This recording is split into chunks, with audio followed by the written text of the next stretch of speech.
You know how looking at daily headlines can sometimes feel like just a chaotic blur? Well, today, 15 highly complex, globally dispersed news items hit the wires, and they reveal a world whose interconnected systems are pretty much flashing red.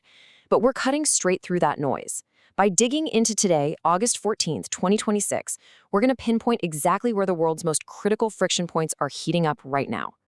To help make sense of how all these disparate events link together, we're going to group today's updates into 4 quick chapters: Middle East escalations, European security and conflict, disasters and climate, and finally, trade wars and health.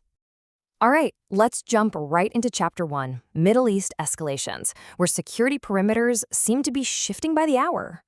250. That's a huge number, right? That is the staggering number of days the crew of the USS Abraham Lincoln has been deployed in the Middle East. It's a grueling stretch.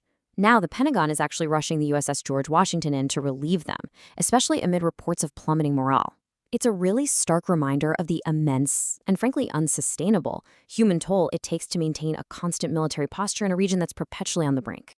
And that regional tension, it's completely boiling over into what you could call dueling realities in the Strait of Hormuz.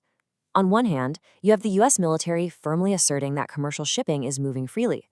But on the other hand, Iran's military is completely rejecting that claim, and they're demanding explicit authorization from Tehran for any vessel to pass. And guys, this isn't just empty rhetoric. Right as these statements were crossing the wire, 2 UAE-flagged tankers actually reported coming under attack.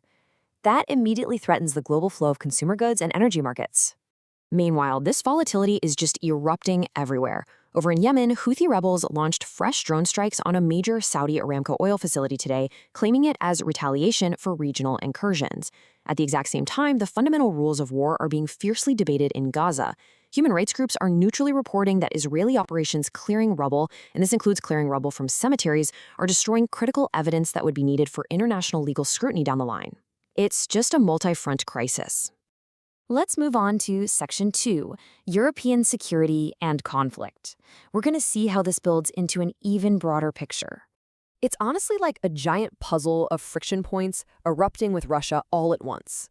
Down in the Black Sea, Ukraine actually proposed a commercial ceasefire, yet concurrently, Ukrainian drones ignited a major Russian oil refinery deep inside Russian territory.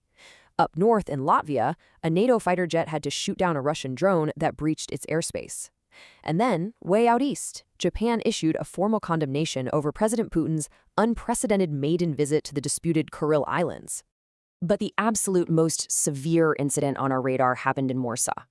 Following the arrest of a Russian operative who was allegedly preparing to assassinate a Ukrainian-American citizen, Polish Prime Minister Donald Tusk did not mince words. He called it, quote, Russia's first attempted assassination of a U.S. citizen on NATO territory. I mean, that is a profound escalation in covert operations that crosses a massive international red line. Okay, shifting gears now for Section 3, disasters and climate, because nature doesn't exactly respect the geopolitical borders we just talked about. Right now, global emergency services are being pushed to their absolute limits by the Earth itself. In Colombia, rescue windows are rapidly closing after a massive 7.4 magnitude earthquake devastated Cali, leaving hundreds missing. Over in Japan, unprecedented, record-breaking rainfall just severely flooded the Chiba prefecture, leading to 5 fatalities and totally shutting down critical infrastructure. And at the exact same time, in Croatia, fast-moving coastal wildfires are forcing the mass evacuation of over 1,000 locals and tourists.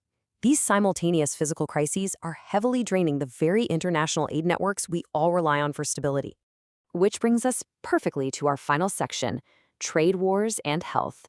Let's zoom out and look at the global machine that connects all of us. We start this section by marking a deeply ironic passing today. Former Chinese Premier Zhu Rongji has died at the age of 97. Now, he was the highly influential architect who spearheaded market transformations and negotiated China's historic entry into the World Trade Organization.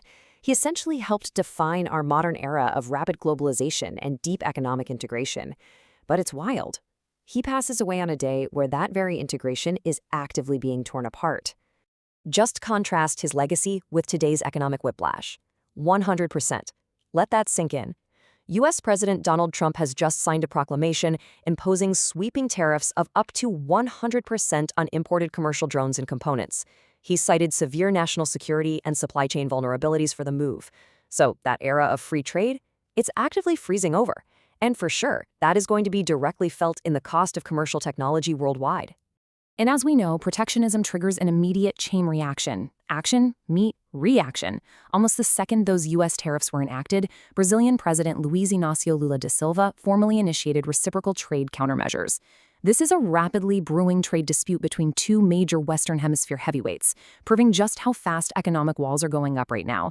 But here's the catch. As nations harden their economic borders, biological borders are proving totally impossible to manage. The World Health Organization is sounding a massive alarm in the Democratic Republic of the Congo today. They're warning that despite much better contact tracing, the transmission of the Bundibugyo Ebola strain is vastly outpacing health teams' ability to isolate cases. We are literally losing a desperate real-time race against biology. So when you take a step back and look at all these local shockwaves, it begs a really critical question. How close are our global systems to a breaking point? When military tensions, extreme weather, trade wars, and viral outbreaks all flare up at the exact same time, just how resilient is this global machine we rely on every single day? Definitely something to think about as you read the headlines tomorrow. Thanks so much for joining me today, and I'll see you in the next explainer.